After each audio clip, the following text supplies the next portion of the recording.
para todos, como siempre, bienvenidos en este jueves, Cuarentena Humana, a la cuarentena, un espacio que se creó por la necesidad que teníamos de seguirnos reuniendo, de seguir hablando, de seguir entendiéndonos, de seguir comprendiendo las diferentes miradas que tienen las personas a partir de este suceso de la cuarentena y del desencadenado por el COVID-19. Mucho tiempo tomábamos cafés en sitios físicos y ahora decidimos reunirnos en en este espacio virtual. Desde el 7 de mayo hasta el día de hoy es la cuarentena número 41.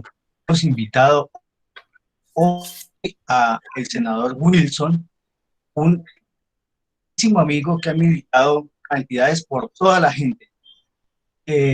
Así que va a ser muy interesante la cuarentena de hoy. Quiero recordarles simplemente que le pedimos a los teléfonos y que apague las cámaras simplemente porque acá en el Cauca la dificultad de comunicación es tremenda. Así que cuando hacemos eso, posibilitamos que la banda ancha fluya mejor y podamos escuchar mejor al invitado. Antes de darle la palabra al invitado, hacemos un homenaje a las víctimas, a los asesinados líderes en el departamento del Cauca. Hacemos un llamado a la paz, hacemos la presentación de nuestro invitado y luego le damos la palabra. Él va a disertar y va a hablar por lo menos de 45 a 1 hora, y luego cada persona que quiera preguntar, todo aquel que quiera preguntar y que quiera participar en el chat de este conversatorio, nos quiero preguntar o quiero hablar o pido la palabra, como quieran. Y nosotros le damos la palabra al finalizar la intervención del senador para que él pueda estructurar las respuestas de a 3 en 3. Y así terminará la tertulia un resumen de ideas principales que hace Walter Aldana. Así que le damos la palabra a nuestra querida Olga Lucía para hacer este homenaje ya acostumbrado en la cuarentena humana a las víctimas, a los líderes asesinados en el departamento del Cauca. Olguita, tiene la palabra. Muchas gracias, Andrés. Un saludo para todos. Muy contenta de nuestro invitado hoy, el senador Wilson Arias. Queremos darle la bienvenida a esta cuarentena. Como es de costumbre, queremos hacer un homenaje a aquellos líderes y lideresas que han sido asesinados en nuestro departamento, pero no simplemente por que fueron asesinados y por lo que significaron, sino por el ejercicio como líder en cada territorio que ejercieron. Hoy queremos hacer un homenaje a Fernando Aspriella, quien fue asesinado el 9 de agosto del 2017 en el municipio de Piamonte. Desempeñaba como presidente de la Junta de Acción Comunal en ese municipio, ubicado en la Baja Bota Caucana, y coordinaba las acciones políticas del movimiento Marcha Patriótica en la zona. Igualmente, queremos hacerle un homenaje a la compañera Idalia Castillo Narváez, quien fue asesinada el 9 de agosto de 2017. Era líder social de 37 años que murió en la vereda Bellavista del municipio de Rosas, Cauca. Hacía parte de la mesa directiva de víctimas y era vicepresidenta de la Junta de Acción Comunal de su municipio. Igualmente, hacemos un reconocimiento y homenaje a Héctor William Mina, quien fue asesinado el 14 de julio del 2017, líder social de la comunidad afro en el Cauca y miembro del movimiento político Marcha Patriótica. También queremos hacerle un homenaje a Manuel Fernández Vélez López, asesinado el 21 de junio del 2017, dirigente sindical del Movimiento Social y Político Marcha Patriótica. Y por último, en esta noche queremos hacerle un homenaje a Diego Fernando Rodríguez, quien fue asesinado el 27 de abril de 2017. Era representante legal del Consejo Comunitario de Gana Plata de Caney, de las veredas del municipio de Mercaderes, en el departamento del Cauca, para que sus nombres no queden en el olvido. Muchas gracias, Andrés.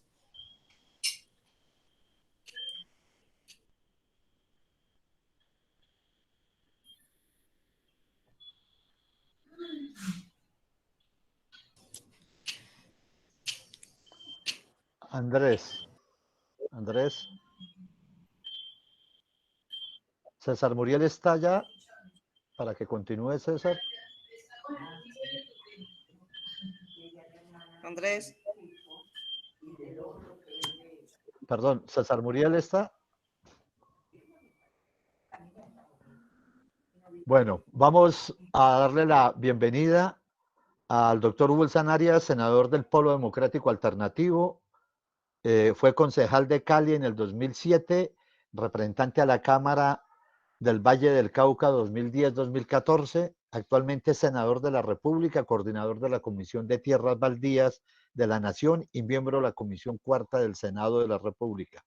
En el Congreso ha priorizado como temas de debate la defensa de las tierras baldías para los campesinos, el control político de la situación fiscal del país y los derechos laborales y pensionales.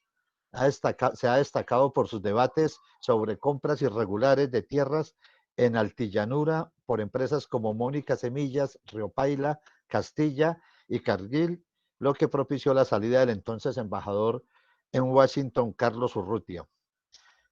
Es como la mayoría de los dirigentes y las dirigentes de la oposición. Es un hombre asequible, es un hombre cordial, es un hombre inteligente y estudioso, y por eso le damos la bienvenida hoy, Wilson, y queremos escucharte. Lo decía ya Andrés desde el inicio, la metodología, el formato es muy sencillo, tienes de 45 a 1 hora, lo que requieras para intervenir, para contarnos. Durante ese tiempo nadie más interviene. En el chat vamos escribiendo quiero preguntar y después hacemos preguntas en 30 segundos. Nos gusta que se haga de manera presencial las preguntas y bueno, entonces terminado en esas preguntas que se hacen en bloque, hago un resumen pues resaltando los elementos más sobresalientes de tu intervención. Bienvenido, Wilson. Este es tu espacio, la tertulia de la cuarentena humana. Muchas gracias, apreciados compañeras y compañeros. De nuevo, quiero agradecer la invitación. Me siento muy contento pudiendo compartir. Estos espacios son, creo yo, pues muy importantes para intercambiar y para crecer políticamente. Había hablado con mis compañeros de que hiciera alguna referencia al tema de la coyuntura política. Es decir, la coyuntura esta que intenta dar una especie de corte transversal de los acontecimientos más importantes de estos días y tratar de darle vínculos con un análisis que desde luego tendrá que estar sujeto a la limitación del tiempo. Y entonces empiezo por decir, yo creo que hay dos aspectos muy importantes de la coyuntura. De los varios que uno podría notar, yo me quiero aplicar a 2 temas. Un aspecto es el económico, que no se discute mucho por estos días, pero cuyo tránsito me parece que es de capital importancia para los desenlaces del país, para lo que se viene y para el momento, para las tensiones políticas que estamos viviendo. Y el otro aspecto de todo el componente de coyuntura política, la tensión que se presenta con el ministro de Defensa, que expresa también en general el choque en la sociedad y el proceso de lo que algunos han llamado de fascistización de sectores de la fuerza pública, que merecería pues un examen supremamente amplio, pero vamos a tratar de aplicarnos en sus consideraciones principales o en mis consideraciones principales al respecto. Y empiezo por lo económico. No siempre logramos, ante la abundancia y la notoriedad de los hechos políticos, no siempre le logramos dar toda la importancia y significación a estos asuntos económicos sobre los cuales algunos de nosotros estamos permanentemente intentando llamar la atención. Y quiero ponerlo de esta manera. Los hechos del 21 de noviembre, un acontecimiento tan importante para la vida pública nacional, se explican básicamente, esto más o menos ha ido quedando más claro, como una explosión social o una sucesión, una oleada de protestas que expresaban un inconformismo económico y social. Por eso es tan importante hacer el seguimiento. Y en esa oportunidad recuerden ustedes, 21N, sea inicialmente como respuesta a lo que denominamos el paquetazo del Fondo Monetario Internacional, que tenía varios componentes. Recuerdo la discusión, un poco para también darle sentido y perspectiva a este debate que continúa, sobre los temas de la reforma laboral, de la reforma pensional, de los pedidos que habían hecho sectores como la NIF, como el Fondo Monetario Internacional, como la OCDE, entre otros, algunos de los cuales, recuerden ustedes, pedían, por ejemplo, que el salario de los jóvenes profesionales fuera del 75% del salario mínimo, lo que produjo una gran indignación entre la juventud, ¿no? O reformas pensionales que por esos días se anunciaban y que acaban de concretarnos a través del decreto 1174 con el piso de protección, el conjunto de beneficios económicos periódicos, todo ese capítulo que desnaturaliza los derechos pensionales y abre un nuevo carril mucho más pauperizado de lo que es una caricatura de derechos pensionales. Y en varios países de América Latina se presentaban situaciones similares. Con la particularidad, en el Ecuador, los asuntos del precio de la gasolina y del transporte, en Chile el tema del transporte, y digamos que la crisis del capitalismo, que realmente ha venido siendo un factor muy importante de los últimos años, se expresaba entonces en medidas, paquetazos le llamábamos a algunos, de corte antipopular, esos oleajes que hay, ¿no? Para resolver los asuntos del endeudamiento, entre otras cosas, de los países. Señalo esto para decir de la importancia de los asuntos económicos. Se acumularon desde luego con otras 1000 razones que se expresaron de manera tan colorida el 21 de noviembre. Pero señalo para llamar la atención acerca de lo que me parece el acontecimiento económico más importante de estos días y que debería ser objeto de una amplísima pedagogía con la población. Estos días he subido a al transporte público de Cali, el mío, a intentar explicar estos asuntos. La negativa de la ampliación del subsidio de nómina para la micro, pequeña y mediana empresa, que produjo una indignación muy grande, y el tema del presupuesto en estos componentes que les voy a mencionar. Entonces vamos a hablar del tema 1, presupuesto general de la nación. La importancia de la discusión de este presupuesto, las razones por las cuales lo discuten con un Congreso de la República confinado. Esto es supremamente delicado, en un momento de grandísimo hiperpresidencialismo, es decir, Colombia, que ha tenido una tradición de ser de tener un régimen presidencialista tan agudizado, es decir, dentro de la clásica distribución de las ramas del poder público, el ejecutivo, el legislativo y el judicial, el ejecutivo y el presidente de la República pesan sobremanera en la estructura de poder colombiana. Eso pues lo dejo como dicho, como un asunto muy importante del análisis.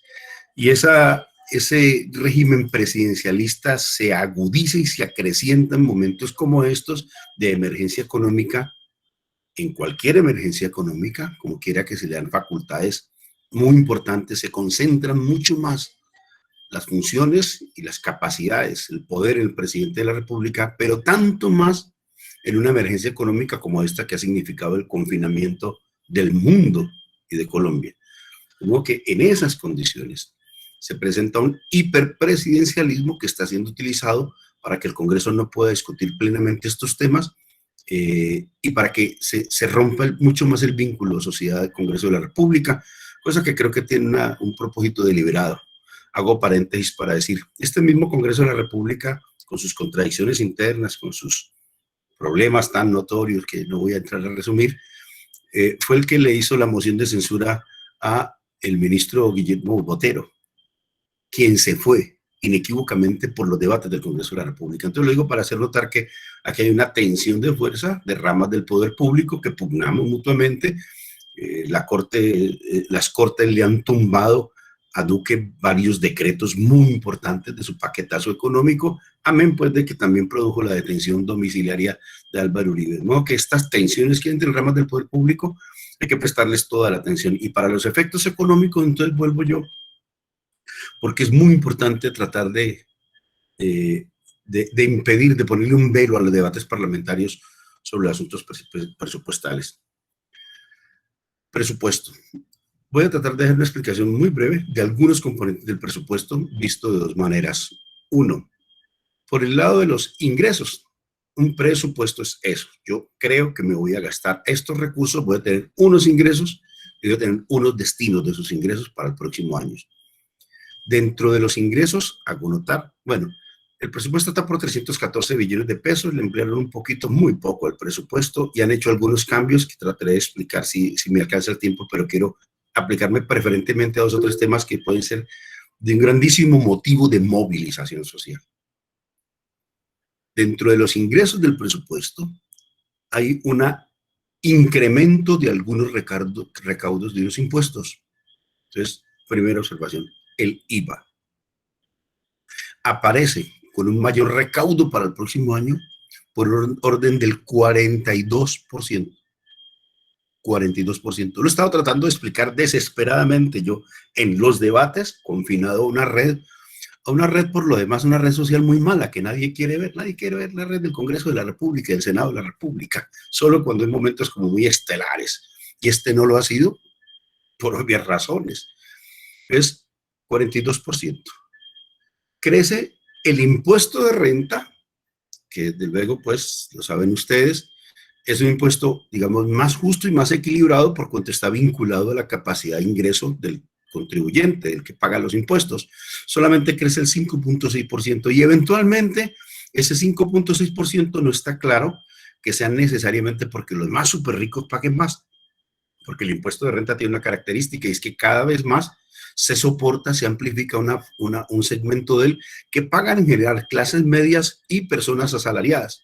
Hace muchos años el impuesto de renta lo pagaban básicamente, bueno, los rentistas, los grandes propietarios, los que tienen mucha capacidad económica, pero cada vez más, entre comillas, se ha ido popularizando el impuesto de renta. Sin embargo, sigue siendo uno de los instrumentos, digamos, que más refleja la condición económica del que lo paga.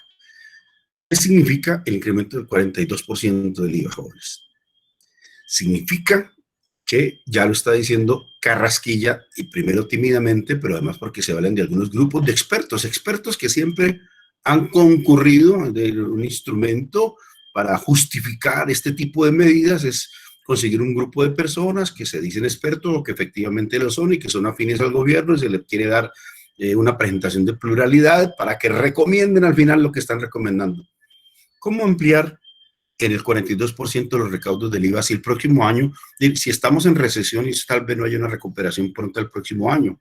Es posible que las transacciones se hayan venido a menos, mucho menos. En estos momentos ha caído el consumo de los lugares el 15.9%, el Producto Interno Bruto ha caído el 15.7%.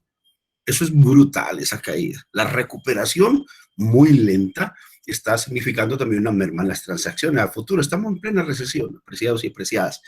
De modo que un 42% más del IVA solamente puede explicar, uno, en que aumenten la tarifa del IVA, cosa que probablemente no ocurra, o dos, cosa que probablemente ocurra, se amplíe la balanza gravable.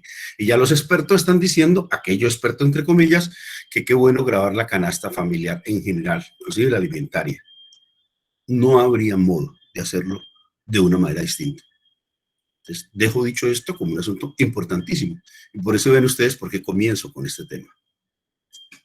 Este es un asunto de un orden mayor y va a tener un impacto, no solamente hoy en el debate público, sino en las sucesivas luchas políticas y sociales que nos vamos a dar. Esto va a tener un efecto, es decir, puede que logren vencer o doblegar el Congreso de la República, no es muy difícil hacerlo, pero muy probablemente va a haber una reacción social muy importante. Basta con que lo expliquemos al país.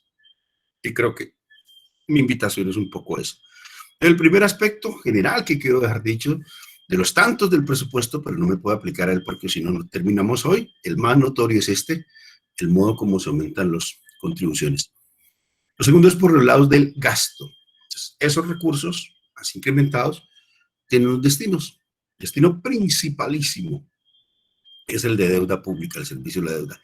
71.6 billones, los mismos 300, perdón, me faltó decir algo que me parece importante en lo anterior.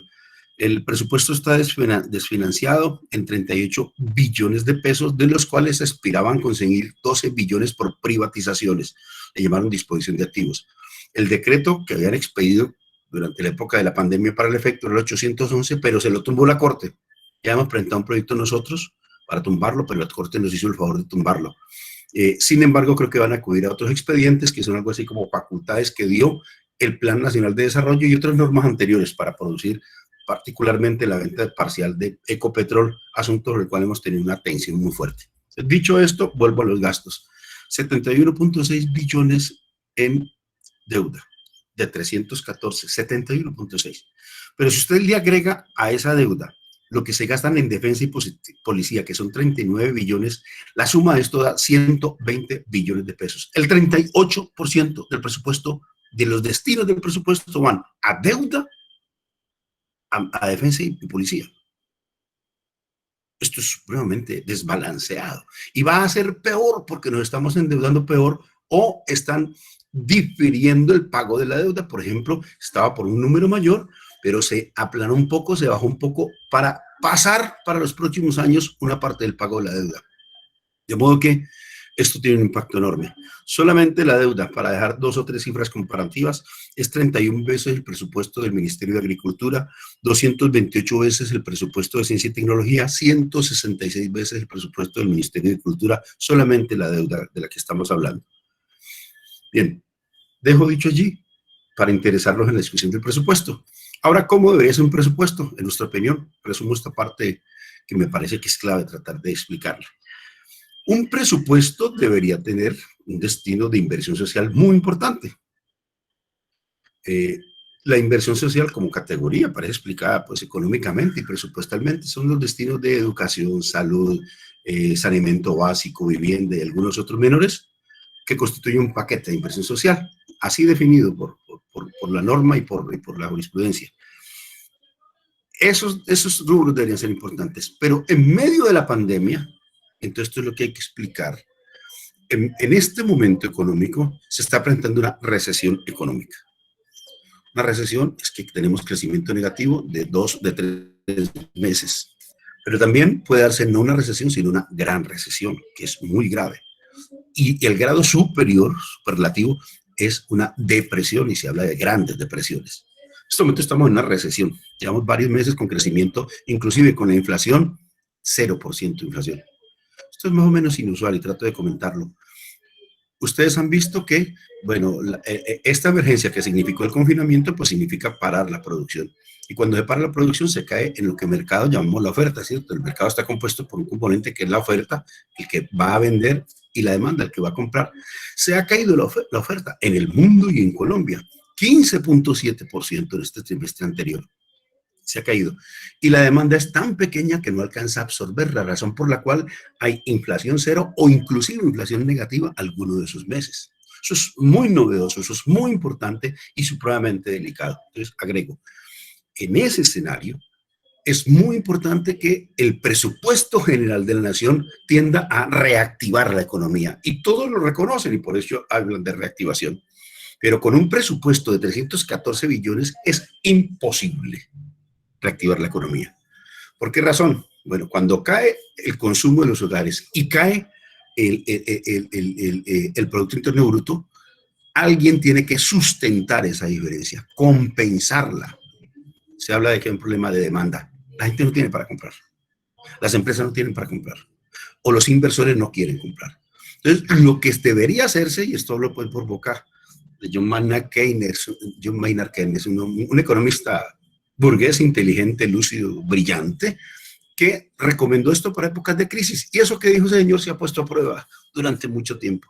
Entonces, hay que, digamos, sustentar con recursos del Estado para estimular la economía, para que la economía se mueva, para que no haya recesión, para que al estimular tanto la demanda de los hogares y de la gente como la de las empresas, se pueda dar un ciclo económico. Es decir, si la gente no compra, pues el comercio se quiebra, y si el comercio se quiebra, entonces el aparato productivo tiene que despedir, y si hay despedidos, pues la cosa se vuelve mucho más grave. Eso le llaman la demanda agregada. Pero si el Estado trata de reactivar a la población para que compre, a las empresas para que puedan mantener las nóminas, entonces la gente compra y con la compra se activa el comercio y con el comercio se activan las fuerzas productivas y las empresas pagan salarios, pagan impuestos, le compran a otras empresas y se dan encadenamientos productivos. Esto es clave dejarlo dicho.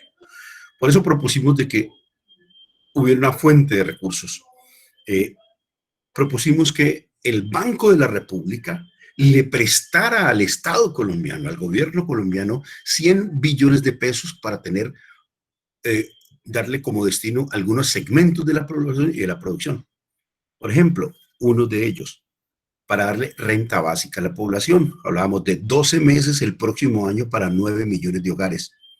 Eso cuesta más de 60, 63 billones de pesos. El gobierno lo negó. Si la gente no tiene para comprar, se profundiza la recesión. Bueno, esa determinación es muy delicada. Dijimos, démosle recursos a la micro, pequeña y mediana empresa, y ustedes vieron lo que ha ocurrido. La micro, pequeña y mediana empresa es el 99% del tejido empresarial colombiano. El 70% del empleo está explicado en eso y en los negocios populares, no en la gran, súper grande empresa. Esa está mucho más intensiva en mano de obra. Eso tiene 1000 explicaciones que no voy a dar ahora. Pues bien, pedían 10 billones, los 10 billones. Si vos le sumás 63 billones más 10 billones, bueno, ya te está dando 70 y pico de billones. ¿Por qué? Porque ellos tienen que pagar la nómina, que es un problema, el subsidio de la nómina, que es muy importante. Lo negó el uribismo. Pero no solo eso, necesitan pagar arrendamiento, necesitan créditos, necesitan a tiempo créditos. Bueno, vos sumás eso. Y dijimos otro muy importante, que es la matrícula cero, por ejemplo. Tiene como destino los jóvenes, que son de los más desempleados, los más golpeados. Y lo hago notar para decir esto. Retener a los jóvenes no solamente es importante por razones, digamos, de ciencia, de cultura, de conocimiento, de artes, de ciudadanía, sino también porque los jóvenes, el aparato educativo cumple una función también de retener a los jóvenes en el aparato escolar, en el aparato educativo. Si los jóvenes no van al aparato educativo, ¿a dónde van? Pues a buscar empleo. Y cuando van a buscar empleo, masivamente desploman los salarios, porque cuando hay un ejército de desempleados de reserva, desploma los salarios. Y cuando se desploman los salarios, ocurre exactamente lo contrario de lo que estábamos diciendo. Necesitamos que la gente tenga ingreso disponible. ¿Por qué? Para poder comprar. Si tú le pagas la universidad al joven, a la familia tiene más ingreso disponible porque no tiene que dedicar recursos a ese gasto, luego puede también dinamizar la economía. Esto tiene un efecto dinamizador de la economía, todo lo que estoy hablando. Menciono los componentes para decir que 100 billones resulta relativamente poco. El gobierno no quiso hacerlo. Cuando preguntaron de dónde salen sus cuentas, entonces le dijimos, un préstamo del Banco de la República, que el Banco de la República, es decir, el Estado es un agente económico distinto de los hogares, de los negocios privados, porque tiene la posibilidad de emitir o de producir política monetaria, se llama, no solamente es emisión, en este caso, por ejemplo, para contratar un crédito con el Estado. Y el Estado destinar esos recursos a solventar el momento social. Ahora, el gobierno negó esta posibilidad. Y debo decir, no solo nosotros lo propusimos, fuimos los primeros en proponerlo así. Esto es un mérito que tiene la oposición y nuestras bancadas alternativas. Fueron los primeros en decir esto no, pero además no lo dijimos porque fuera algo inédito, lo dijimos porque hemos leído qué se hace frente a una recesión, frente a una crisis, frente a una depresión. Eso está escrito y no es un problema, digamos, de que tengamos una intuición, no, es porque los hechos de la historia económica de los pueblos han relatado de qué manera hay que enfrentarlo, más o menos. Nos negaron esa posibilidad, apreciados compañeros y compañeras, y en estos momentos, pues, digamos que creo que la situación económica se hace supremamente difícil para el país. En resumen, la propuesta que hicimos fue esa, porque me interesa mucho dejar explicado que eso le llama una política monetaria expansiva, hay formas de hacerlo, eso está inventado, y entonces la pregunta es, cuando no es el Estado el que solventa esta crisis, ¿cómo se va a solventar? Yo creo que el cálculo es más o menos evidente. La gente va a tener que ir a créditos. Y si el Estado, el Banco de la República no presta, ¿quién va a prestar? Luis Carlos Sarmiento Angulo. Las empresas van a tener que acudir, las que queden, a tocar la puerta del sector financiero. Si el Estado, si el Banco de la República lo subsidia y lo hace, muy probablemente, Luis Carlos Sarmiento Angulo se queda sin hacer el siguiente negocio.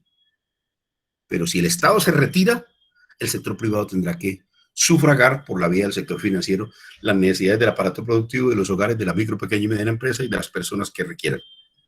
Bueno, quería comentar este componente económico porque me parece que es principalísimo para entender las próximas batallas que nos vamos a dar. Esto se está probando ahora. El próximo año va a ser un año supremamente crítico y el Estado colombiano no acudió a unos instrumentos que sí están acudiendo otros gobiernos y otros países. Y todo esto se da en medio de una pandemia que ha significado el confinamiento del Congreso de la República y casi que la negación de la palabra, o por lo menos condiciones muy difíciles para que la sociedad se entere de que esto se está aprobando allá en el Congreso de la República. Bien, ese es el componente 1 que quería comentarles. El componente 2 que quiero comentarles de esta conversación es la siguiente. Por mil razones, entre ellas por estas, entre ellas por el modo como se ha manejado la pandemia, entre ellas por el modo como se ha manejado la sociedad, entre ellos porque llevamos décadas de neoliberalismo y de la promesa neoliberal de que íbamos a salir de la crisis. Entre otras cosas porque tenemos una situación muy angustiante, pero además muy indignante para la sociedad. No es lo mismo usted aplicar neoliberalismo hace 30 años cuando le decían a la sociedad que el sector privado le iba a resolver todo y que había que retirar el Estado. 30 años cabalgando sobre ello. La gente ya no se somete a la misma explicación.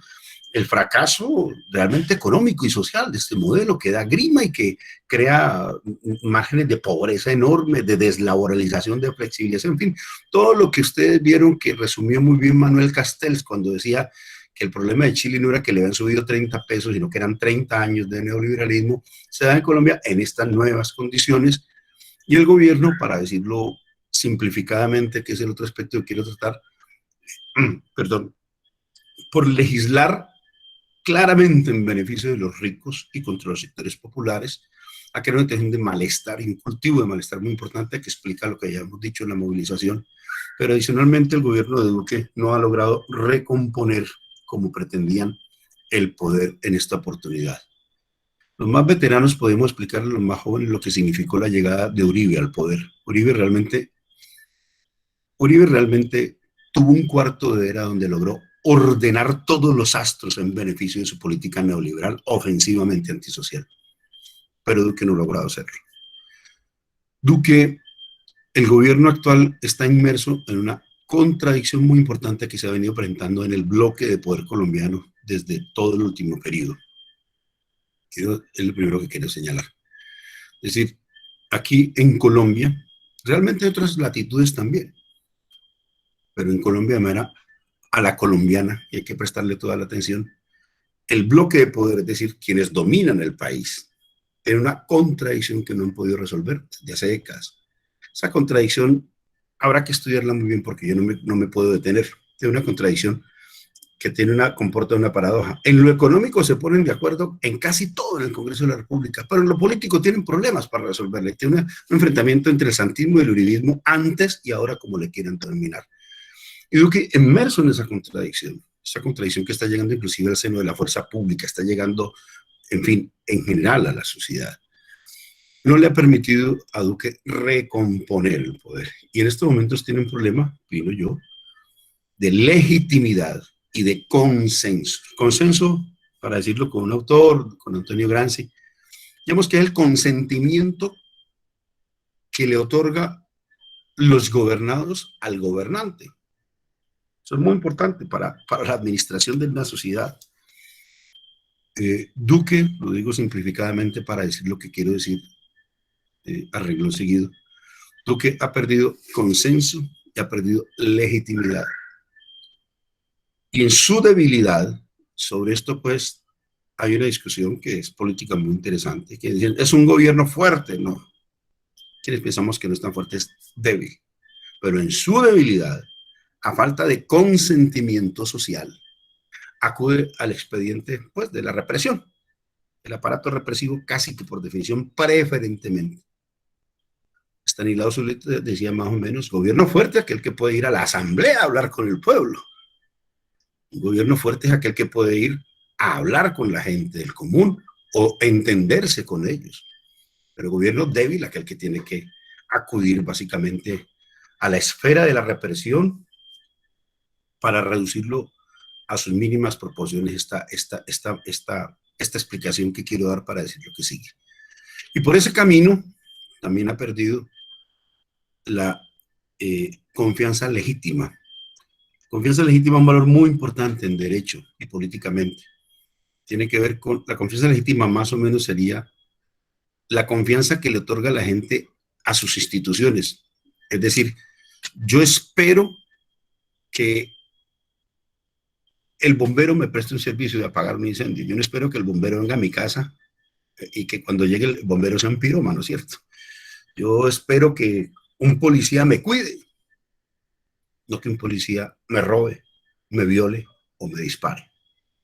Ese asunto es, en mi opinión, de una importancia capital para los asuntos de la gobernabilidad. Ha perdido legitimidad, ha perdido consenso y ha perdido confianza legítima. Si ustedes digitan confianza legítima, encontrarán que es un valor, inclusive la jurisprudencia ha abundado en el tema de la confianza legítima, que no es solamente, como han pretendido algunos juristas, la confianza legítima vista según la cual la gente tiene derecho a esperar que no le cambien abruptamente la norma. No, eso es un aspecto de la confianza legítima. Lo más importante, en mi opinión, de la confianza legítima es el deber ser. La gente espera que la autoridad le gobierne bien o al menos elementalmente en orden a sus funciones públicas.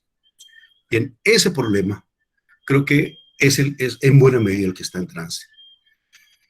Y la fuerza pública está absolutamente desproporcionada. Entonces, lo otro que quiero decir al respecto, porque quiero escucharlos también a ustedes, es que yo creo que hay una disputa muy fuerte por la fuerza pública, por la reaccionarización y la fascistización de la fuerza pública. A mí me parece que eso es un asunto de la mayor importancia de este periodo. Antes de continuar, quiero presentarles una especie de fotografía de este momento. Tenemos a un ministro de Defensa renuente a pedir perdón o disculpas, que fue lo que finalmente ofreció. Unas disculpas a regañadientes, pero bueno, ahí está. La fotografía del ministro ofreciendo disculpas por el comportamiento del ESMAD y la fotografía del gobierno yéndose a poner la chaqueta de la policía. Yo creo que eso es en cierta medida la tensión que tenemos en estos momentos entre una sociedad que pide reforma de la fuerza pública y reforma de la policía y del ESMAD y un gobierno que prohíja un comportamiento del ESMAD. Sobre este asunto quiero dejarlos con una tesis, con una hipótesis de lo que está ocurriendo. Como lo dijimos en el Congreso de la República, cuando discutimos este tema, yo me apresuré a ponerle un título a la policía. Después Gustavo Petro lo ha venido repitiendo y me gusta que lo haya recogido. Yo dije que hablábamos de una policía chulavita. 2 palabras al respecto para darle la palabra a ustedes. ¿Qué es una policía chulavita para mí? Es una policía política. En general, vamos a aclarar un asunto que quiero dejar dicho. La fuerza pública cumple una función política, en general. Cuando el ESMAD va y rompe un paro campesino, cuando le rompe los dientes y las costillas a los campesinos, ¿qué está haciendo? Está favoreciendo una política terrateniente, pro-terrateniente. Eso es político. A veces es bipartidista, a veces como usted lo quiera denominar, pero es un hecho político. Es decir, la fuerza pública cuando interviene el orden público, toma posición política. Cuando rompe una huelga, cuando rompe un paro campesino, cuando rompe una marcha estudiantil, cuando rompe una marcha ciudadana. La hipocresía según la cual los servidores públicos dicen que son apolíticos o no pueden tomar posición política, entre otras cosas, es una hipocresía que solamente le sirve al establecimiento. Porque lo único que está prohibido es que la gente sea de izquierda, ¿no? Y que juegue a la transformación de la sociedad. Los otros servidores públicos hacen política abiertamente y desbrosadamente. Yo vengo de ser servidor público, digamos, de una entidad pública y conozco cómo es eso. De modo que esa presunta apolitización de la fuerza pública, que no lo es nunca, no solamente hoy está atravesada por una función que le otorga a la sociedad, de política pública, de contención del movimiento social, sino que adicionalmente, en mi opinión, está atravesada por una política que quiere volverla chulavita, como lo dije en la primera oportunidad. ¿Por qué razón? Bueno, para decir que lo que llamaban los viejos la policía chulavita realmente era una policía al servicio del Partido Conservador contra los liberales en alguna época y después en general contra la izquierda. La policía chulavita era eso. Hoy estuve acordándome de canciones que hablan de la policía chulavita. Estuve acordando de Arnulfo Briceño, que tiene unas canciones hermosas de los llanos orientales, pero usted la puede encontrar también la expresión aquí en el eje cafetero. Pero en los llanos se habla de la... Recuerdo mucho, busquen de Arnulfo Briceño Dolores,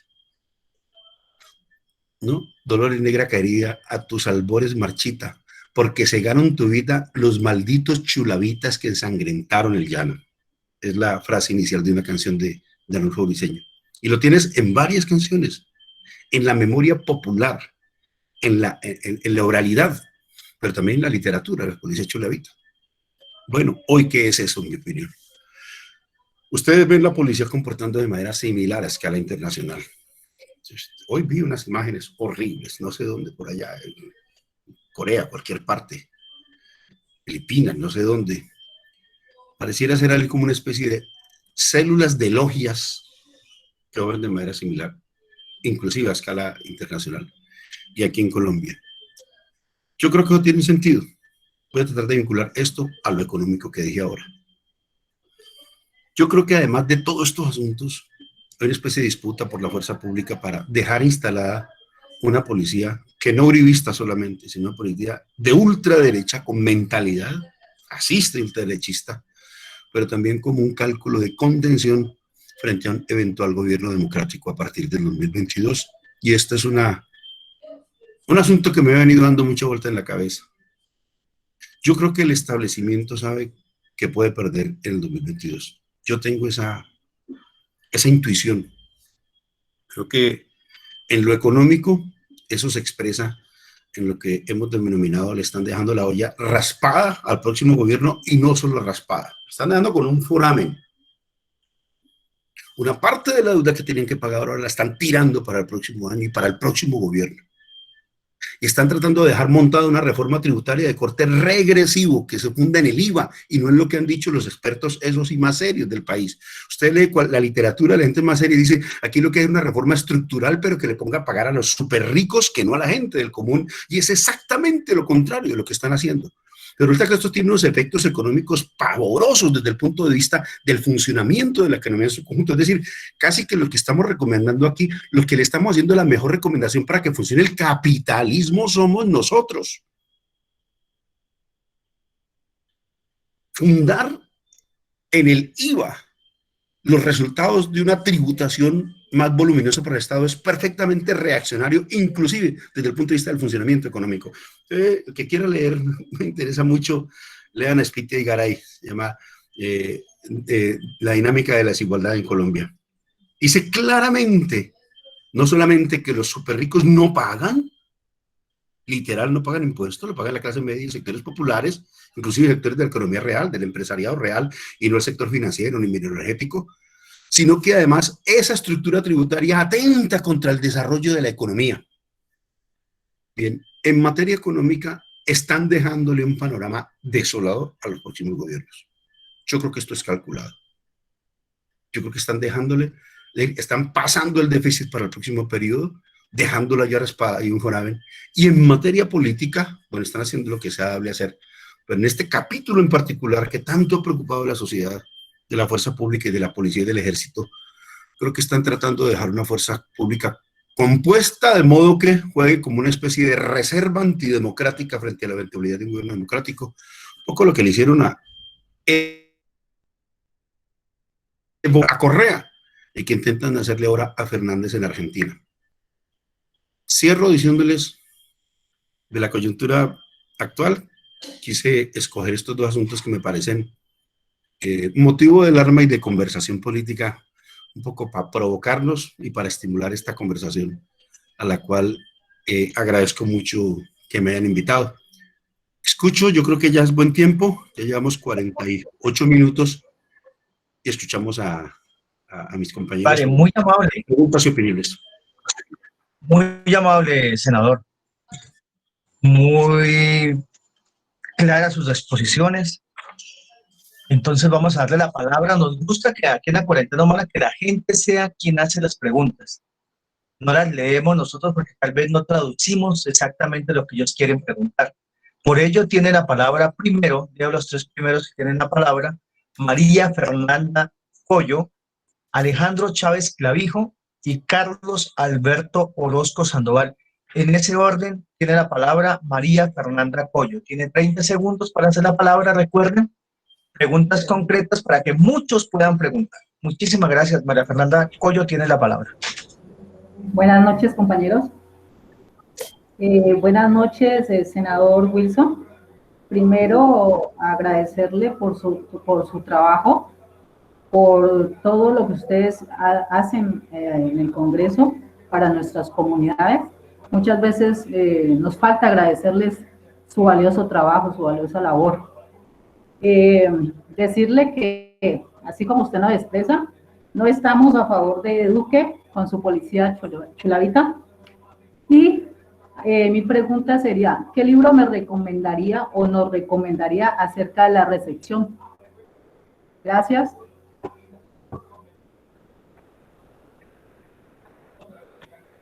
Muy amable. Alejandro Chávez Clavijo. Gracias, Andrés. Senador Wilson Arias, muchas gracias por la exposición.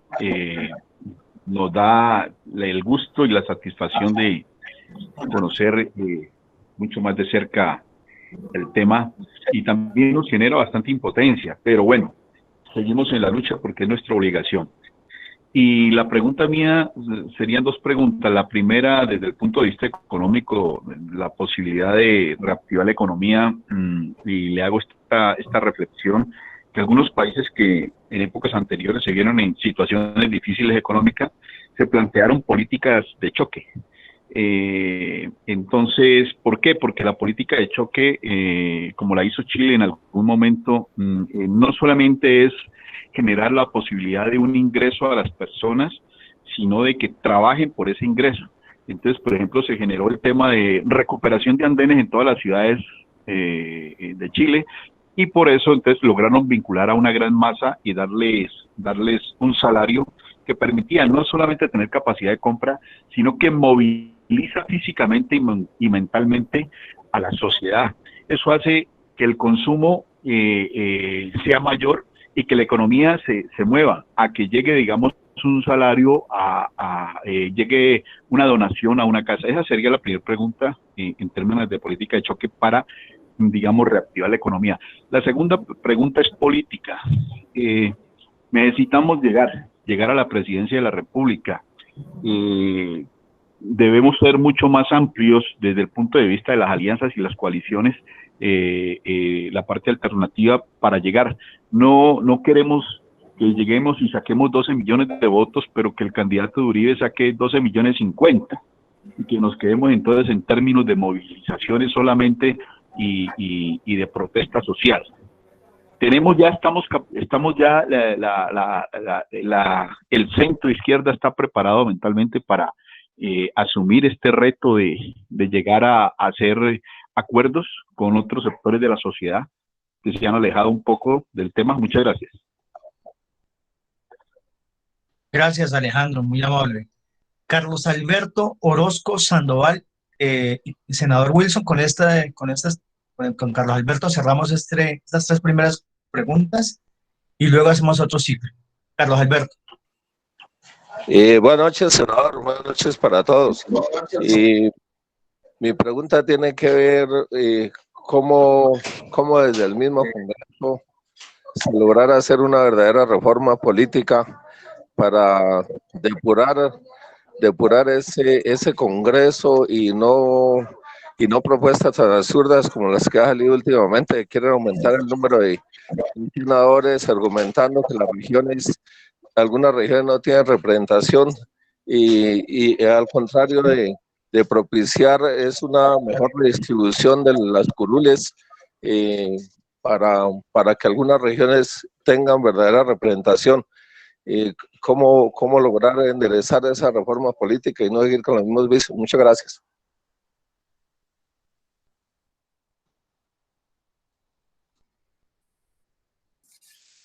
Gracias, Bien. Carlos Alberto. Senador, tiene la palabra.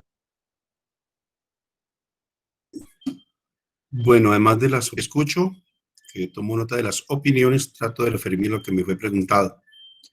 Mira que estoy echando la cabeza, leí un ensayo una crítica referida a un libro de Garay sobre el tema de la recesión, pero me comprometo a buscar el nombre y de pronto pongo un trino o les mando el dato porque no lo encuentro acá. Ha hecho varios textos Luis Jorge Garay sobre el tema de la pandemia y la crisis, creo que fue María Fernanda que me preguntó sobre el libro. Es de Luis Jorge Garay, pero no tengo el nombre aquí, se me perdió. Entonces lo buscaré y te daré el dato. Bueno, antes de la pregunta hubo una afirmación sobre algo así como que la charla también nos deja con un poco de impotencia. No, fíjate que chévere que lo dices, un poco para dejarte dicho, yo dije dos cosas. Uno, que creo que el gobierno es débil. Esto es un debate, Cuando lo digo en algunas partes produce molestia, porque la gente está viendo a un ejército y una policía disparando con saña. Es que eso no es propiamente una demostración de fortaleza. Es mucho más estable un gobierno que a partir del consenso, inclusive engañando como lo hacen. Pero el consenso, la gente le da consentimiento. Pero ha perdido mucho consenso este gobierno. Yo creo que esto es delicadísimo para ellos. No solamente un asunto de encuestas, es un periodo muy crítico para la democracia liberal. La confianza de la gente en el tipo de democracia que tiene el mundo hoy es mucho menor que hace décadas. Esto está, Manuel Castells lo estudia y dice, hace unos 5 años, hace unos 10 años era del 50% la desconfianza en la democracia liberal, el sistema democrático de Occidente. Y muy preocupados, encuestas de Naciones Unidas. La última habla de que en América Latina la desconfianza por este tipo de democracia es del 83% de la población, de los encuestados. Esto es supremamente delicado. Ahora también es delicado para ellos.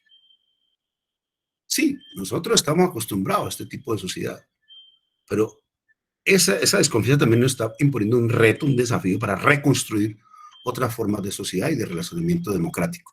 Lo dejo dicho para ir a un asunto más bien estructural. Y lo segundo es, fíjate que yo estoy diciendo que en mi opinión esto es una cábala que la digo en confianza, no lo diré en público. Le he dicho esto a los parlamentarios de la Comisión Económicas. Ustedes están dejando la olla raspada aparentemente pensando que ustedes no vuelven. Y me han respondido durísimo los uribistas. Que como Wilson no sea chicanero, más o menos, sí, como, mira, pero otros muy enojados y casi que energúmenos. Escuché uno diciendo, ministro, usted tiene que ayudarnos a salvar el statu quo. A salvar el statu quo. Juan Felipe Lemus de Antioquia, uribista del partido de la U, porque no es del Centro Democrático. Lo digo para decir un poco frente al tema de la impotencia que tú planteas, yo lo relativizo. No quiero ser triunfalista, ¿no? Ser triunfalista es muy harto y muy negativo. Triunfalismo no nos conviene para los que queremos de verdad ganar, pero sí dejar dicho las valoraciones que tenemos. Lo otro que dijiste sobre que ponían a la gente a hacer andenes, sí.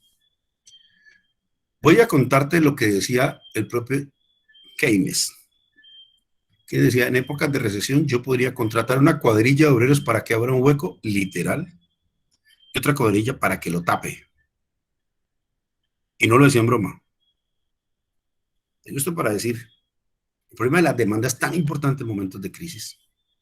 Dije que se había caído 15.9 los consumos de los hogares, 15.7 el PIB, y el Estado solamente está aumentando el 3%. Voy a decirlo de otra manera. En estas épocas, el déficit de cuando yo gasto de manera deficitaria del Estado, en esta época se convierte en superávit del sector privado. Es una mentalidad que hay que tener de manera distinta para épocas de crisis. Es decir, yo tengo que darle en general a la sociedad para que pueda funcionar en épocas de crisis. Hoy no, esto desploma, y cuando se desploma el tejido empresarial, no hay cómo reanimarlo. Entonces, estos son días que transcurren muy delicados.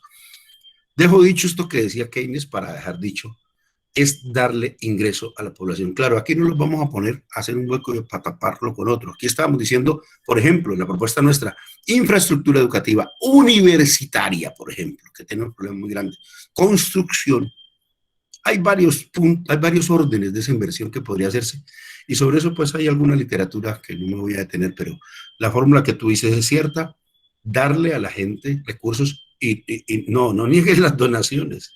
No, los gringos le están están acudiendo a un concepto de alguien prestado por allá, inclusive de un neoliberal, que le llamaba dinero helicóptero. ¿Por qué? Porque el Estado le lleva recursos a la población, digo, a sus casas, a sus formas de habitación, mediante distintos instrumentos que aquí no se han podido hacer efectivos. Bueno, sobre el tema de la convergencia, pues estamos en discusión muy importante, distintas fuerzas políticas dentro del pueblo estamos discutiendo este asunto de la convergencia. Yo soy partidario de que hagamos una cosa muy amplia y sin exclusiones. Eso nos tiene en diferencias internas dentro del polo. Van a tener ustedes noticias de las decisiones que están tomando dentro del polo, pero tenemos una muy viva y rica discusión sobre este tema. Es una cosa amplia que nos permita ganar, pero no solamente, por eso dije que estaba en descomposición el bloque de poder. Este periodo histórico se está cerrando. Necesitamos algo que llamamos para una nueva etapa histórica, un bloque histórico nuevo, no ese que se está descomponiendo, uno nuevo para una nueva etapa histórica, y no hablamos de ganar una elección de 4 años, estamos hablando de un periodo histórico de 20, 30 años, mucho más si se quiere, y si se consolida tendrá que ser un bloque histórico para darnos fruto de una nueva sociedad. Yo creo eso y pues lo dejo dicho, por eso comparto la idea de que esto sea una cosa muy amplia, de cara no al 2022, sino a una nueva era política en Colombia. Esto supone una mentalidad nueva. Que ganar el Congreso de la República y ganar hasta la fuerza pública, compañeros. Así de claro. Si queremos de verdad gobernar de largo plazo, y por eso mi preocupación por lo que he dicho de lo que están haciendo en la policía. Reforma política. Sobre esto pues hay literatura bastante sobre lo que debe ser una reforma política. Soy crítico de lo que se ha discutido en estos días, pero he escuchado las explicaciones de quienes, creo yo, equivocados, pero pongo niveles de equivocación distintos. No quiero ser muy acerbo con mis compañeros de Cámara que votaron inclusive positivamente eso, pero lo que ellos estaban planteando es algo así como un poquito el espíritu de lo que fue las curules de las FARC que le han sido negadas. ¿Cómo lograr representación en el Senado de algo así como voto directo regional? Tengo que mirarlo más en detalle. A mí en principio me parece que es un error ampliar el número de congresistas. Creo que ese es el gran error de lo que ellos plantean, pero no quiero anticiparme a la noción del contenido que han planteado. Yo quiero estudiarlo más y confieso que por estos días, por estar en Comisión Económica, no me he podido aplicar tanto a la reforma política. Dale, démosle, si te parece, lugar a los otros 3 compañeros. Vale, entonces, muchísimas gracias. Pregunta Alejandro Mamián. Pregunta Liliana Mosquera. Comienza Alejandro Mamián. Listo, vale. ¿Ahí se escucha bien? Sí. ¿Los compañeros? Sí, vale. Perfecto, Alejandro, perfecto. Vale, quería hacer dos preguntas de pronto de 2 temas que ya había referido. La primera, un poco en cuanto a reforma política, es específicamente en cuanto a ese tema de hecho del Congreso, es decir, claro, faltará, digamos, indagar un poco más en cuanto a las razones que tiene específicamente la propuesta de ampliar las curules en esta corporación pública, pero de hecho, quería de pronto conocer también su opinión respecto a, bueno, el Congreso pues es esencial a una democracia, por lo menos dentro de un esquema de equilibrio de poderes, así es como se ha tratado, es elementar una democracia. Pero entonces, ¿qué decirle a la sociedad, digamos, cuando en el terreno fáctico se enfrentó a que en estas circunstancias de pandemia, de hecho el Congreso fue como un cero a la izquierda? En la práctica, lo único que significó para el país el Congreso durante todo este periodo de emergencia, salvo pues los mensajes políticos de la oposición, serían pues solo fue gasto público para el Estado, solo pagar salarios. Y si no, cree que de hecho valdría la pena considerar unos valores un poco, digamos, más profundos, entrar, digamos, quizás en esquemas, digamos, de países federados, donde incluso se sugiere que las regiones, digamos, las circunscripciones pues, territoriales, entiéndase los departamentos, tengan el mismo número de congresistas en razón, o digamos, para precisamente equilibrar las fuerzas. Es decir, digamos, La filosofía de la propuesta de ampliar el número de congresistas es precisamente empoderar a las regiones. Entonces, por ejemplo, ¿qué tal esa proposición? Y una segunda pregunta, me tomo los otros 30 segundos, muy brevemente. Usted acaba de referir, cuando acaba pues, su intervención, refería a un tema de que en la práctica se están empoderando mafias para el ejercicio de los militares, ¿sí? O en el ejercicio militar. Básicamente quiero recordar, el Tribunal Administrativo del Cauca, ¿sí? Confirmó una orden en una sentencia de tutela emitida por el Juzgado Cuarto Administrativo del Cauca, en la cual se suspendió operaciones de erradicación forzada, ¿sí? Y también se obligó a que hubo una orden pues, en esa sentencia de tutela de que la fuerza pública pidiera perdón a la población campesina porque se comprobó que los militares en 3 municipios, específicamente aquí en el Cauca, estigmatizaron a los campesinos comprometidos con la erradicación voluntaria y con los programas de sustitución. Básicamente los trataron de terroristas. Guerrilleros, en fin. Y digamos, entonces hay incluso pruebas judiciales de cómo se ha fortalecido esa estigmatización, esa ideología de seguridad, ese ataque, digamos, esa ideología en los militares de ver a la población civil como sus enemigos. ¿Qué hacer para mejorar este tema cuando es evidente que de hecho tiene un trasfondo ideológico? ¿Y cómo atacar, cómo superar ese tema de que es de hecho la permisión de este gobierno ha sido muy permisivo en que este tipo de ideologías se tomen la fuerza pública? Esas son las 2 preguntas. Gracias, Alejandro. Esos son los derechos que debe haber sido el mejor estudiante de la Universidad del Cauca y con la medalla Camilo. Liliana Mosquera tiene la palabra. Muy buenas noches, senador, y muy buenas noches a todos los participantes. Senador, yo tengo una consulta. ¿Qué se va a hacer con lo de como se ha pedido de que se haga una reestructuración en la policía, en el sentido de que a los policías se les ha dado mucha libertad para que ellos prácticamente atropellen a los ciudadanos? Entonces, ahora cuando uno veía, para uno antes encontrarse con un policía, se sentía como seguro, y ahora ya encontrarse con un policía, ya uno le genera intranquilidad, le genera miedo, porque con todo lo que se ha visto y lo que está pasando, se suponía y se está en eso que va a hacer el Senado, si va a aprobar de que se le quite tantas prebendas que les han dado. Perdón un momentico. Como una reestructuración, y se va a poder dar, o van a apoyar, el Senado va a apoyar de que se les quite esa reforma a la policía. Muchas gracias, senador. Muchas gracias. Gracias, Liliana. Senador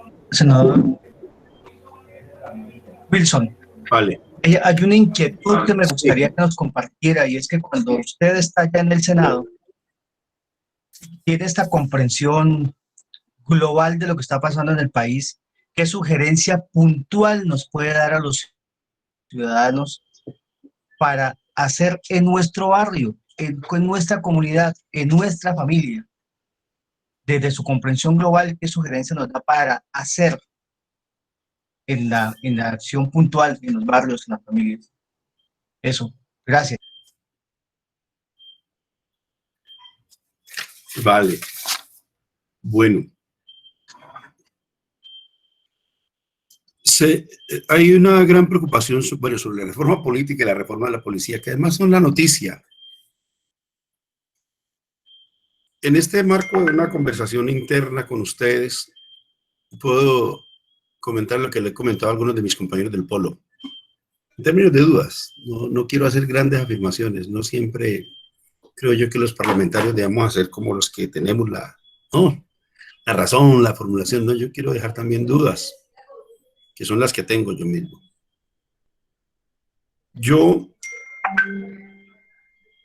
no estaría de acuerdo con ampliar el número de curules ahora, pero tampoco estoy de acuerdo en que se reduzca mucho el número de curules. Es una reflexión mía. Me apoyo en algunos teóricos, algunos hombres. Yo estoy cuidándome mucho de cierta matriz comunicacional. Escucho mucho la luciérnaga, la escucho. Lo escucho por la noche y me ayuda a dormir.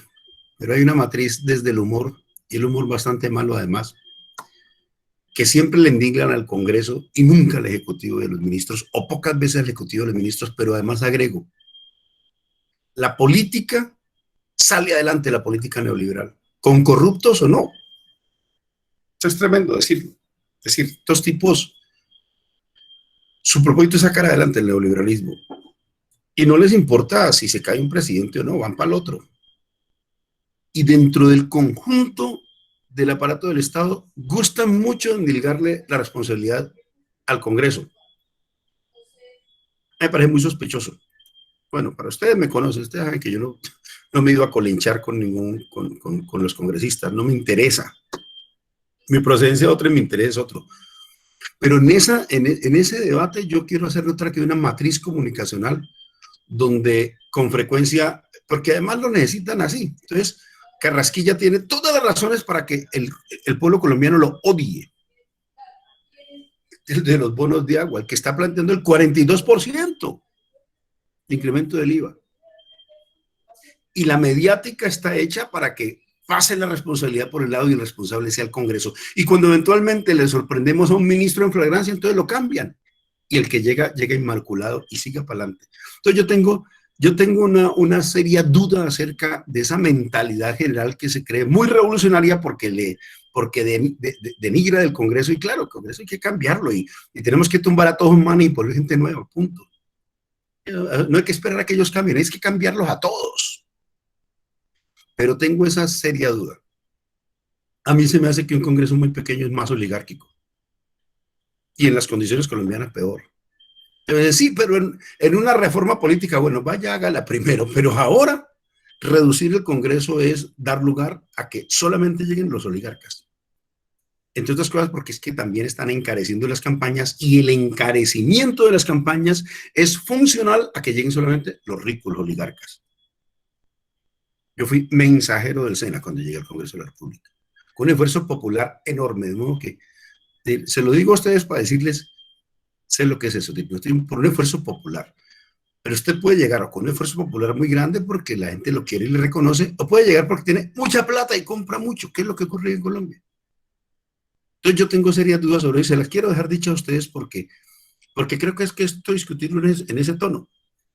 Entonces se suele pensar que es muy progre el que plantea eliminar el Congreso o reducirlo, y en esto yo sé que tengo diferencias con compañeros míos de izquierda y del bloque alternativo, que cada 8 días dicen que eso hay que acabarlo, que hay que volverlo de otra manera.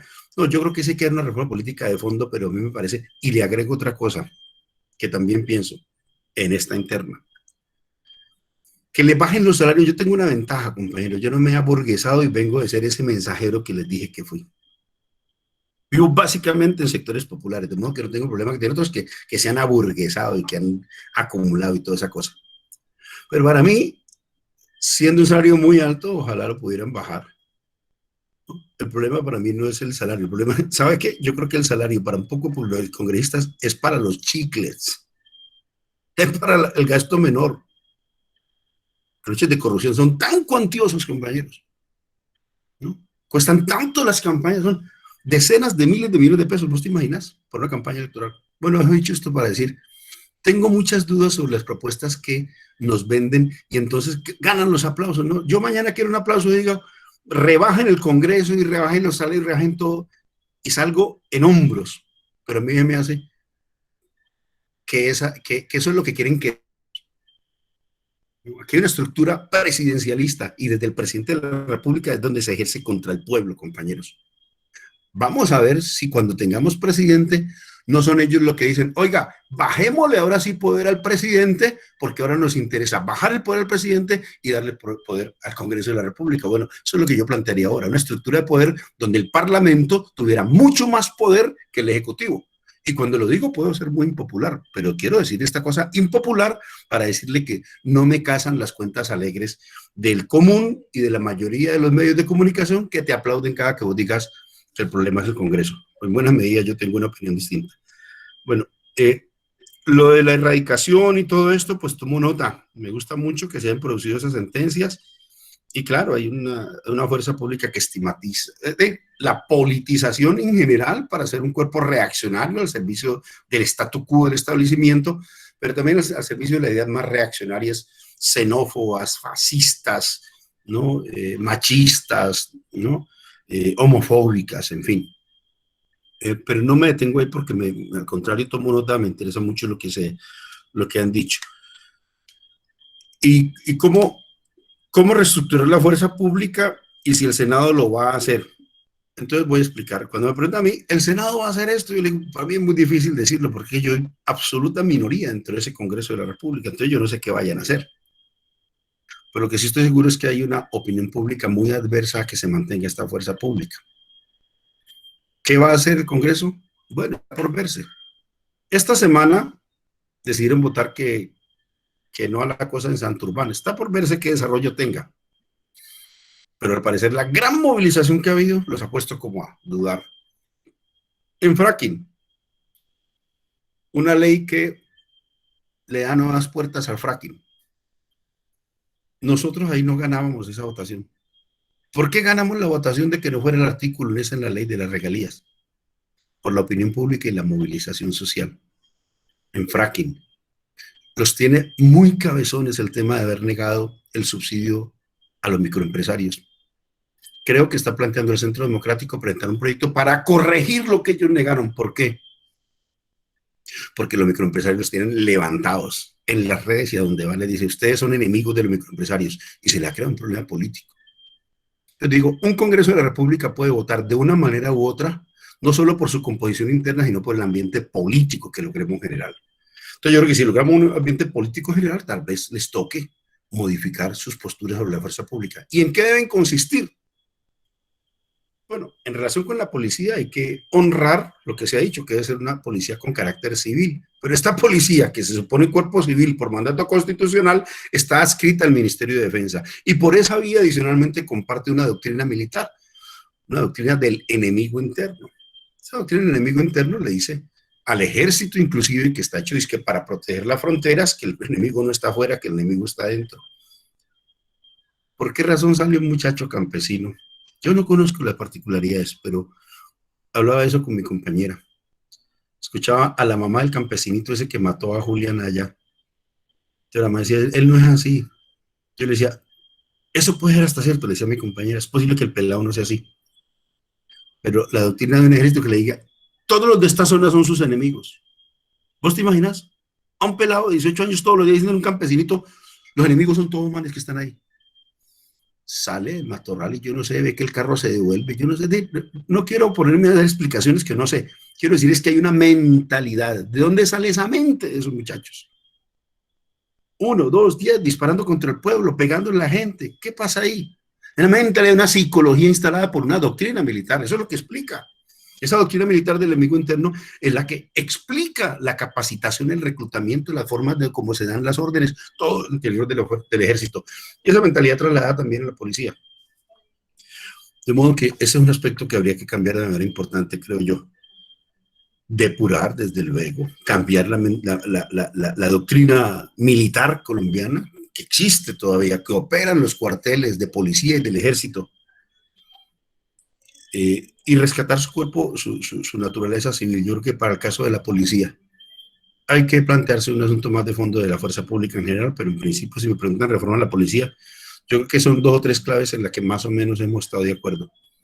Y lo otro, yo opino, pero no para hoy, ¿comprenden?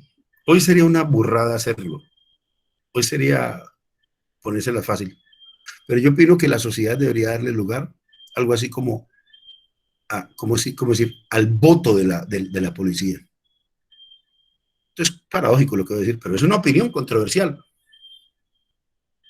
Porque es que hoy no hay policía de izquierda, porque todos son de derecha bajo la hipocresía de que es que son apolíticos. Yo me imagino que el día que podamos haber un debate político de verdad con la fuerza pública, a lo mejor logramos una policía plural, no casada con la extrema derecha, pero sí discutiendo sus problemas salariales, prestacionales, de salud. A ver, ¿usted cree que las tratan muy bien? Se mueren aquí en la Policlínica de Cali. Los policías se quejaban conmigo, los del esquema de protección, cuando los tuve. Representante, miren lo que nos hacen, miren nuestro dolor, miren lo que nos pasa. Yo les decía, peleen, armen un sindicato, no nos dejan, Wilson. Bueno, yo quisiera ver una policía más civil y con libertades. A ver si no logramos formar un sindicato y lo ponemos yo no sé, a pelear de verdad los derechos. Son ideas un poco locas, pero quiero dejarlas medio para nosotros, para ver si nos abrimos a otro tipo de formulaciones que no sean las que los medios de comunicación quieren que repitamos. Bueno, y lo del barrio. No, yo creo que en general nosotros debemos aplicarnos, pues, a acompañar a la gente en sus cotidianidades, ¿cierto? En sus luchas, en sus preocupaciones y sus reflexiones. Pero por estos días estoy en la idea de que debemos acompañarla en todo eso, pero no dejar de hablarles de la cosa política de verdad, compañeros. De estas cosas que hablamos nosotros. Conozco compañeros en el movimiento popular durante muchos años que hacen, entre comillas, trabajo de base. Ustedes hacen un torneo de fútbol y otro torneo de fútbol y 10 años haciendo torneo de fútbol. Pero creo que ese trabajo de base hay que agregarle el debate político como tal. Lo que quiero decir es que nuestro deber es acompañar a la gente en sus angustias cotidianas, pero si usted no explica la razón de las angustias cotidianas, seguirán comportándose como toda la vida sin que pase nada. Esto requiere cambiarle el chip a la gente del coco, y no de manera sectaria ni dogmática, pero sí controvertir políticamente, porque de la controversia es que surge, compañeros, la nueva mentalidad, de modo que me parece muy bonito que acompañemos a la comunidad, pero que le propongamos el debate político también a la comunidad. Mis apreciados compañeros y compañeras. César. Como siempre, termina, gracias, senador Wilson. Termina Walter, cierra la cuarentena. Tiene la palabra, Walter. Gracias, César. Primero agradecer a Wilson la claridad y la forma como nos comentó dos aspectos de la coyuntura, el tema económico y el tema de la tensión que se vive en este tiempo. En el terreno de lo económico nos planteó cómo el 21 de noviembre, frente al paquetazo, a la reforma laboral, el tema pensional, propuestas tan antidemocráticas como el salario del 75% del salario mínimo para los jóvenes, en fin, era como un marco de gran movilización, pero la pandemia vino y se nos atravesó allí, nos habló del ingreso, de la crisis del capitalismo, del presupuesto nacional de la nación, del presupuesto general de la nación, del incremento de los impuestos, tanto del IVA como de la renta, de la necesidad de una recuperación económica y la realidad hoy de estar en una recesión económica, de propuestas que van a generar un gran nivel de movilización social que tiene que ver como el de gravar toda la canasta familiar y la realidad de 38 billones de pesos de financiado ese presupuesto general de la nación. Y hablamos del gasto, hablamos de cómo el servicio de la deuda se nos lleva al 71.6 billones de pesos de 314 billones del presupuesto general de la nación, y cómo la deuda externa, la defensa y la policía, en fin, se nos lleva al 78% del presupuesto general. Y nos plantea cosa central, nos dice, el presupuesto general de la nación debe estar centrado en el tema de la inversión social. Debería ser ese el centro que permite la reactivación económica, porque hoy tenemos una recesión económica y vamos hacia un tema de depresión y una gran depresión. Hay una caída de la oferta del 15.7%, debe reactivar la economía, el presupuesto, es el centro filosófico del para qué, estimular con la plata del Estado la demanda, pero acá estamos en lo contrario.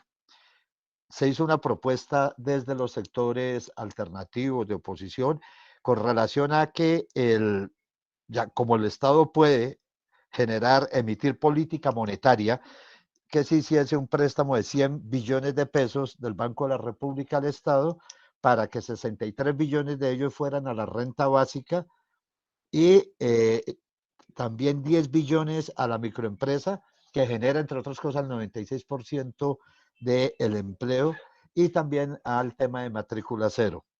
La solución, entonces, en términos del Estado asumiendo la responsabilidad de darle las alternativas a sus gobernados, pero como es un Estado capitalista, es un Estado de los ricos, para los ricos, entonces fortaleces al sector financiero en la medida en que será a través del crédito que se va a generar la posible reactivación económica.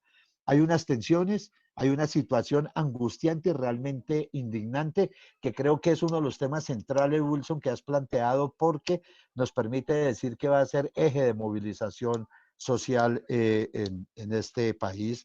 Las legislaciones para ricos no han podido recomponer el poder, tienen un problema en términos de que hay una contradicción. Se ponen de acuerdo para las políticas económicas, pero en el terreno de lo político no, porque hay dos sectores fuertemente enfrentados allí, que es el sector uribista y el sector santista. Se podría decir el sector de los dueños del país y el sector de quienes han hecho más una labor de, ¿cómo se dice en las fincas? Cuando usted no es el patrón, sino es la persona que es el capataz. Entonces hay un enfrentamiento muy fuerte allí, hay una falta de consenso, hay una... Acá creo que este tema para todos nosotros es muy importante, Wilson, porque hace 5 años todos veíamos los noticieros de televisión. Hoy, me atrevo a decir, el 45% no vemos los noticieros, o si los vemos no les creemos. O sea, de entrada estamos ya en el tema de no creer. Un poco lo que nos decía Pacheco ayer, el martes pasado, que decía, para informarse, para ver los noticieros y leer los periódicos hay que estar bien informado. Falta ese consenso, la aceptación de los gobernados o sus gobernantes. Es un gobierno débil que acude a la represión exactamente porque tiene un problema de ilegitimidad. Hay una disputa por la fuerza pública y este es un tema que a nosotros nos lo dijo, recordémoslo, Ricardo Vargas, cuando habló sobre el tema de seguridad. Nos dijo, hay una fuerza pública que va hacia la privatización.